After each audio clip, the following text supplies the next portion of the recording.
I don't understand why a British taxpayer should subsidise the holidays of people from overseas. Well, of course it is. Subsidy. They are spending huge amounts of money here, and if it costs nothing, it's not a subsidy. Well, it doesn't cost nothing. I don't think it costs anything at all, because the that's a big statement, isn't it? The amount of money you'd collect on the hotels, on the restaurants, on the theatres, and all of those things would way exceed the £2 billion. I just think it's utterly daft that the British taxpayer would pay for an Italian or a French person or a Chinese person going to Savile Row and getting 20% off a suit, where if that same taxpayer themselves buys the same suit, they have to pay the VAT. I think that's instinctively, I just find that utterly ridiculous, frankly. Well, you're not taking from the taxpayer, are you? You're not going to take that 20% off the taxpayer and take it and give it to the Chinese. It's £2 billion, or let's say it's £1 billion. It's significant sum of money that the Exchequer has to find from elsewhere. This is the trouble we have with our Exchequer nowadays, is that all they think about is, when they look at taxes, all they think about is the effect on tax revenues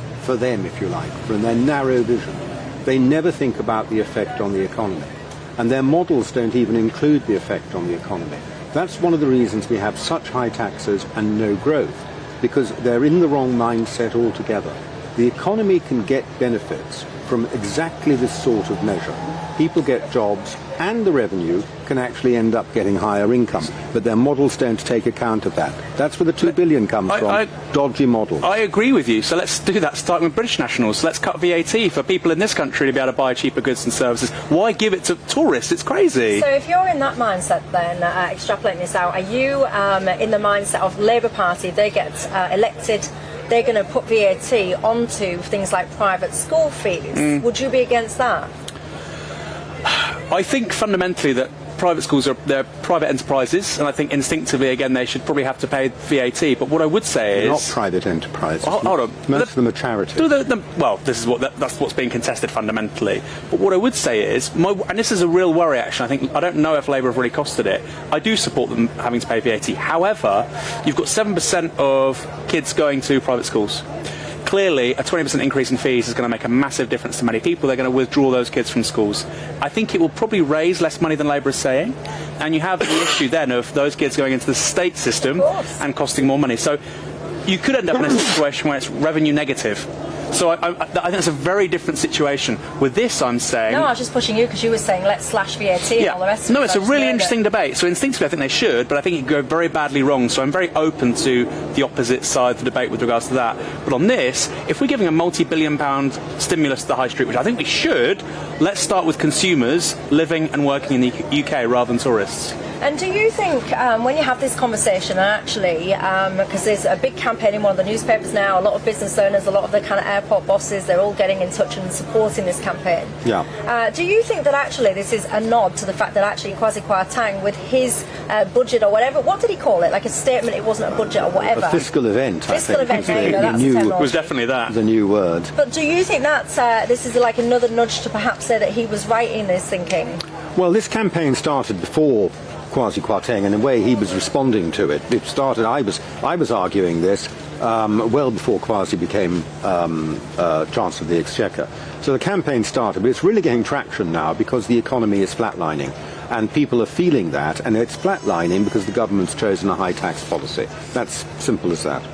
And do you support that high tax policy? He's saying that we've got one. Do you think that's the right, or would you have it even higher still? No, I think the single best thing we can do right now, and I'm shocked that the government hasn't done it in the last 18 months, is to cut VAT.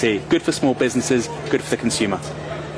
Also, as well, I can't help but think about business rates. When I'm thinking about VAT and I'm thinking about enticing shoppers and I'm thinking about the amount of closed shops. Honestly, I was shocked when I saw Windsor.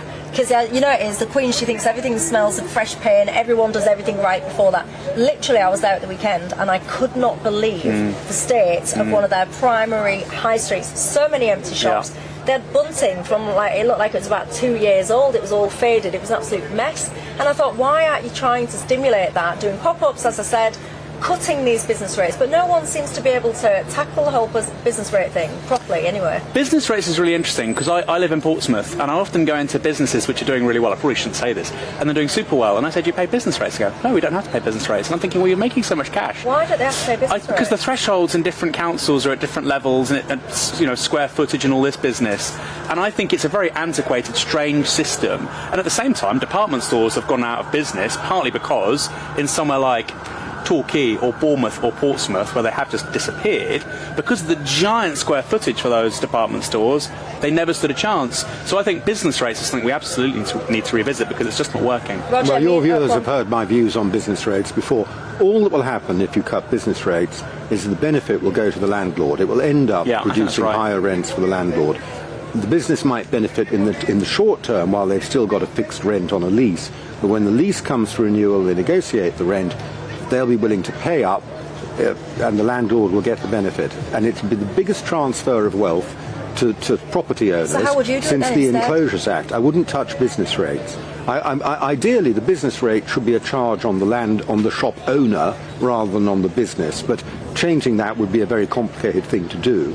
But that really is what it is. It's a charge on the ownership of property, and you take it away, and the beneficiaries will be the owners of the property over time.